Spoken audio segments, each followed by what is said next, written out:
Headline: Turkey detains building contractors as quake deaths pass 33K. Source: Yahoo News. Date: 12 February 2023. Details: Turkish justice officials targeted more than 130 people allegedly involved in shoddy and illegal construction methods, as rescuers extricated more survivors, including a pregnant woman and 2 small children, 6 days after a pair of earthquakes collapsed thousands of buildings. The death toll from the 7.8 magnitude and 7.5 magnitude quakes that hit southeastern Turkey and northern Syria 9 hours apart on February 6 rose to 33,179 on Sunday, and was certain to keep increasing as search teams locate more bodies in the rubble. As despair bred rage at the agonizingly slow rescue efforts, the focus turned to assigning blame for the disaster in an earthquake-prone region that includes an area of Syria already suffering from years of civil war. Turkish Justice Minister Bekir Bozdağ said Sunday that some 131 people were under investigation for their alleged responsibility in the construction of buildings that failed to withstand the quakes. While the quakes were powerful, victims, experts, and people across Turkey are blaming faulty construction for multiplying the devastation. Turkey's construction codes meet current earthquake engineering standards, at least on paper, but they are too rarely enforced, explaining why thousands of buildings toppled over or pancaked down onto the people inside. Among those facing scrutiny were 2 more people who were arrested in Gaziantep province on suspicion of having cut down columns to make extra room in a building that collapsed in the quakes, the state-run Anadolu agency said. The Justice Ministry said 3 people in all were under arrest pending trial. 7 were detained, and another 7 were barred from leaving Turkey. Authorities at Istanbul airport on Sunday detained 2 contractors held responsible for the destruction of several buildings in Adıyaman, the private Dawn news agency and other media reported. The pair were reportedly on their way to Georgia. One of the detained contractors, Yavuz Karakas, told reporters, "My conscience is clear. I built 44 buildings. 4 of them were demolished. I did everything according to the rules." Quoted him as saying. Rescuers, including crews from other countries, continued to probe the rubble in hope of finding additional survivors who could yet beat the increasingly long odds. Thermal cameras were used to probe the piles of concrete and metal while rescuers demanded silence, so that they could hear the voices of the trapped. A pregnant woman was rescued Sunday in the hard-hit Turkish province of Hatay, 157 hours after the first quake, state broadcaster TRT said. Haberturk television broadcast the live rescue of a 6-year-old boy removed from the debris of his home in Adıyaman. The child was wrapped in a space blanket and put into an ambulance. An exhausted rescuer removed his surgical mask and took deep breaths, as a group of women could be heard crying in joy. Turkey's health minister, Fahrettin Koca, posted a video of a young girl in a navy blue jumper who was rescued. Good news at the 150th hour. Rescued a little while ago by crews. There is always hope, he tweeted. Rescue workers pulled out a man in Antakya hours after hearing voices from beneath the rubble. Workers said the man,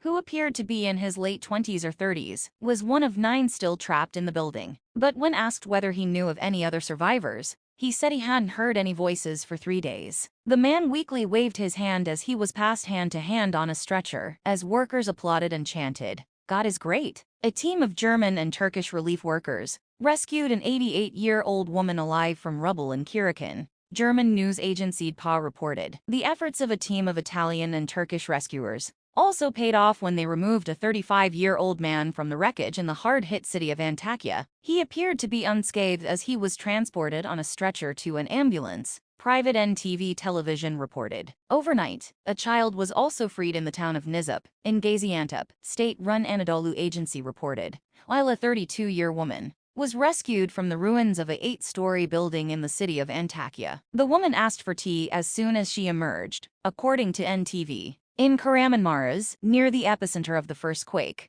efforts were underway to reach a survivor detected by sniffer dogs beneath a now pancaked 7-story building, NTV reported. Those found alive, however, remained the rare exception. A large makeshift graveyard was under construction in Antakya's outskirts on Saturday. Backhoes and bulldozers dug pits in the field, as trucks and ambulances loaded with black body bags arrived continuously. The hundreds of graves, spaced no more than 3 feet, a meter apart, were marked with simple wooden planks set vertically in the ground. Hatay's airport, where the runway was damaged, reopened on Sunday, the Transportation Ministry announced. That should help somewhat getting help into the region. The picture of the plight across the border in Syria was less clear. United Nations Under-Secretary General for Humanitarian Affairs Martin Griffiths, visiting the Turkish-Syrian border Sunday, said in a statement that Syrians have been left looking for international help that hasn't arrived. "We have so far failed the people in northwest Syria. They rightly feel abandoned," he said, adding, "My duty and our obligation is to correct this failure as fast as we can." The first UN convoy to reach northwest Syria from Turkey was on Thursday, 3 days after the earthquake. Before that, it was only a steady stream of bodies of earthquake victims coming across the Bab al-Hawa crossing on the Turkey-Syria border. Syrian refugees who had fled the war in their country and settled in Turkey, but perished in the disaster coming home for burial. Political disputes have also held up aid convoys sent from areas of northeast Syria, controlled by US-backed Kurdish groups, to those controlled by the Syrian government and by Turkish-backed rebels, who have fought with the Kurdish-led Syrian Democratic Forces over the years. The earthquake death toll in Syria's northwestern rebel-held region has reached 2,166, according to the rescue worker group the White Helmets. The overall death toll in Syria stood at 3,553 on Saturday, though the 1,387 deaths reported for government-held parts of the country hadn't been updated in days. Turkey's death toll was updated to 29,605 Sunday afternoon. Turkey's Justice Ministry on Saturday announced the planned establishment of earthquake crimes investigation bureaus. The bureaus would aim to identify contractors and others responsible for building works, gather evidence, instruct experts including architects, geologists and engineers, and check building permits and occupation permits. A building contractor was detained by authorities on Friday at Istanbul airport before he could board a flight out of the country. He built a luxury 12-story building called Renaissance Residence in the historic city of Antakya in Hatay province. When it went down, it left an untold number of dead. He was formally arrested Saturday. In leaked testimony published by Anadolu, the man said the building followed regulations, and he did not know why the building didn't withstand the quakes. His lawyer suggested the public was looking for a scapegoat. The detentions could help direct public anger toward builders and contractors, deflecting attention away from local and state officials, who allowed the apparently substandard constructions to go ahead. Turkish President Recep Tayyip Erdogan's government, already burdened by an economic downturn and high inflation, faces parliamentary and presidential elections in May. Survivors, many of whom lost loved ones, have turned their frustration and anger also at authorities. Rescue crews have been overwhelmed by the widespread damage which has impacted roads and airports, making it even more difficult to race against the clock. Erdogan acknowledged earlier in the week that the initial response has been hampered by the extensive damage. He said the worst affected area was 500 kilometers, 310 miles, in diameter, and was home to 13.5 million people in Turkey. During a tour of quake-damaged cities Saturday, Erdogan said a disaster of this scope was rare, referring to it as the disaster of the century in multiple speeches. Thanks for watching. Please like, comment, and share. Don't forget subscribe and click the bell button to get update news reminder.